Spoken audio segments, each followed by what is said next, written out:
All right, we'll do another quick one here on the Kia.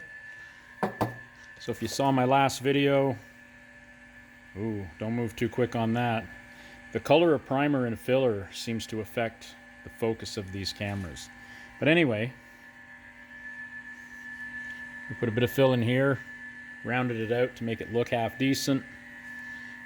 We could bend the fender out a bit, but we're just going to leave it alone. It's a daily driver. Once it's all one color, that'll look fine, because our panel is a little bit bigger than what we had. Now, if you were really picky and this was a big restoration job, you'd probably come underneath there, put a little slice in it, knock it up, and re-weld it. Or you'd add a bit to the fender. I mean, this lines up pretty good, and now it didn't. We had to pull the fender out to match. Didn't seem to affect the lines or anything. I mean, these modern cars are made like paper. But anyway, we thought that that was more than good enough. And you don't want like a whole bunch of filler on that edge, so we rounded it out nice. The line looks good. From 10 feet away or more, it looks awesome. So that's the main thing there. I'm going to put my finger here just for focus. You can see some little, you see those two lines from when we bent it? We're going to have to put a bit of filler in there and smooth those out. And then you can see all our sand scratching from blocking this all in. And our panel stopped about here, and then that's just transition. And if I come up close, here we go, you can see there's a little bit of that. And we don't want to block it any further. It looks really good now, so we're going to put a real thin skim coat just to fill all the lines and scratches, and then we'll do this again. So I'll probably do like a 120, a 320. Might do 120, 220, 320. Depends how it goes. I'm not sure what primer I'm going to use, but I'd like to get it to at least 320 in this case. I'm going to use a finer primer to not get a bunch of buildup. And we're basically going to do the rocker right to the corner of the back door here. And I'm going to run a foam tape down, J-tape, so our clear will have the line will be very faint. No one will really notice it, because there's nowhere to hide it without running way up, and we're not doing the quarter and everything. So that's what we'll do. We'll go right just around there, run it straight down. So we'll paint, we'll do a bit of a blend off. Luckily this is low to the ground, so it shouldn't matter too much. Now on here we're going to run our J-tape. It's like a foam tape right on that body line. So we're going to try to just paint the bottom of the door. There's not going to be much to blend, but it is what it is.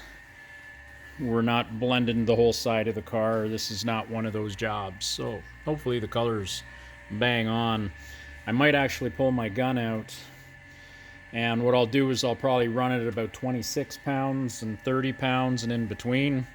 2 wet coats on just a couple pieces of Bondo board paper, just to do a couple spray outs. Then we'll shoot a bit of clear on it. We won't even put hardener in it. It's just to see which pressure comes closest to what's on the car. And then basically I'll tape this off. We'll probably run our foam tape a little bit lower. We'll try to just concentrate on what we have to, but it looks like it's going to be tight. We might just come almost right up to the line.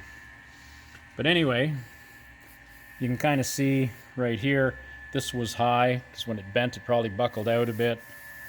So what I did is I took 80 on a short throw DA, because I didn't want to go crazy and strip everything off. We just wanted to take our filler a little bit smoother. I grabbed one of these longboards with 120 and finished it off. Now as soon as that shows up, you got to stop, because that's, if I go more, it'll just take filler out. This ain't going to sand. I mean, the paint is going to be harder than the filler, so this will sand easier, which will create it to not be straight. Now that being said, you can see little pits and stuff, but we can't sand those out. So we're going to put a real thin skin coat, and I'm actually going to kind of come over this. You'll almost see through it, and then we'll use that 120 on the block and do it again. And we're going to stop just before we break through. I'll move to a 220, then a 320, and then we can probably prime it. And then we'll probably block the primer out with like a 400 wet. So I just wanted to show you that this is You just got to kind of know where to stop and how to hide stuff, especially in collision work. You don't want the repair noticeable. Let me come back here. If this was a lighter silver instead of this dark color, I'd be a little more concerned. And sometimes you end up having to come up high and blend out the door and then the rocker and the next door, and we're trying to avoid that at all costs.